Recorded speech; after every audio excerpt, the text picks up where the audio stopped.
very cold by the end of the night.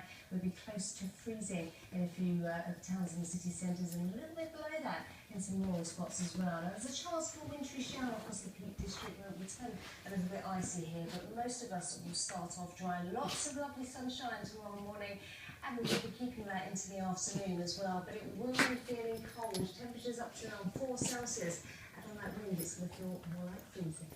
It is wintry weather. At least it's going to be sunny tomorrow. Have a good evening. What's that to it? Bye.